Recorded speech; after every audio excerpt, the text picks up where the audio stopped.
The Industrial Revolution in Britain. The Industrial Revolution began in Britain in the mid-1700s and by the 1830s and 1840s had spread to many other parts of the world, including the United States. In Britain, it was a period when a largely rural, agrarian society was transformed into an industrialized, urban one. Goods that had once been crafted by hand started to be produced in mass quantities by machines in factories, thanks to the invention of steam power and the introduction of new machines and manufacturing techniques in textiles, ironmaking, and other industries. The foundations of the Industrial Revolution date back to the early 1700s, when the English inventor Thomas Newcomen designed the first modern steam engine. Called the atmospheric steam engine, Newcomen's invention was originally used to power machines that pumped water out of mines.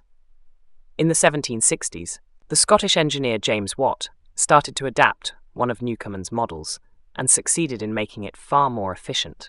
Watt later worked with the English manufacturer Matthew Boulton to invent a new steam engine driven by both the forward and backward strokes of the piston, while the gear mechanism it was connected to produced rotary motion. It was a key innovation that would allow steam power to spread across British industries. The demand for coal, which was a relatively cheap energy source, grew rapidly during the Industrial Revolution, as it was needed to run not only the factories used to produce manufactured goods, but also steam-powered transportation. In the early 1800s, the English engineer Richard Trevithick built a steam-powered locomotive, and by 1830, goods and passengers were being transported between the industrial centres of Manchester and Liverpool. In addition, steam-powered boats and ships were widely used to carry goods along Britain's canals, as well as across the Atlantic. Britain had produced textiles like wool, linen and cotton for hundreds of years, but prior to the Industrial Revolution, the British textile business was a true cottage industry, with the work performed in small workshops, or even homes, by individual spinners, weavers and dyers. Starting in the mid-1700s, innovations like the spinning jenny and the power loom made weaving cloth and spinning yarn and thread much easier. With these machines, relatively little labour was required to produce cloth, and the new mechanized textile factories that opened around the country were quickly able to meet customer demand for cloth both at home and abroad. The British iron industry also underwent major change as it adopted new innovations.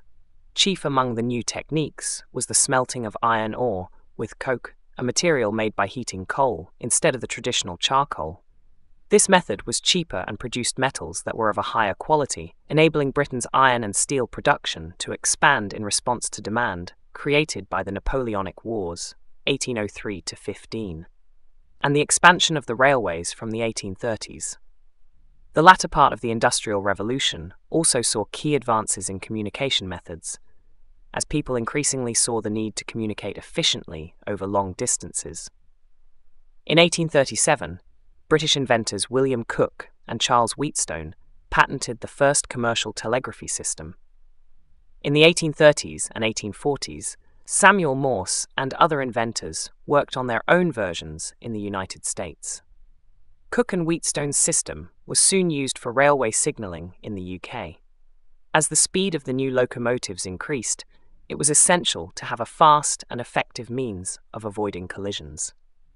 The impact of the Industrial Revolution on people's lives was immense.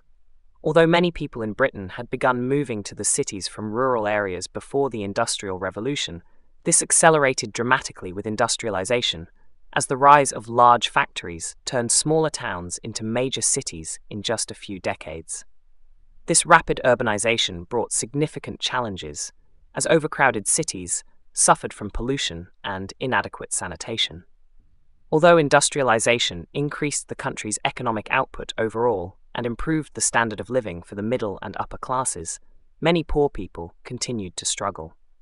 Factory workers had to work long hours in dangerous conditions for extremely low wages. These conditions, along with the rapid pace of change, fueled opposition to industrialization. A group of British workers who became known as Luddites were British weavers and textile workers who objected to the increased use of mechanized looms and knitting frames. Many had spent years learning their craft, and they feared that unskilled machine operators were robbing them of their livelihood. A few desperate weavers began breaking into factories and smashing textile machines. They called themselves Luddites after Ned Ludd, a young apprentice who was rumoured to have wrecked a textile machine in 1779. The first major instances of machine breaking took place in 1811 in the city of Nottingham, and the practice soon spread across the country. Machine-breaking Luddites attacked and burned factories, and in some cases, they even exchanged gunfire with company guards and soldiers. The workers wanted employers to stop installing new machinery, but the British government responded to the uprisings by making machine-breaking punishable by death. The unrest finally reached its peak in April 1812, when a few Luddites were shot during an attack on a mill near Huddersfield. In the days that followed, other Luddites were arrested, and dozens were hanged or transported to Australia.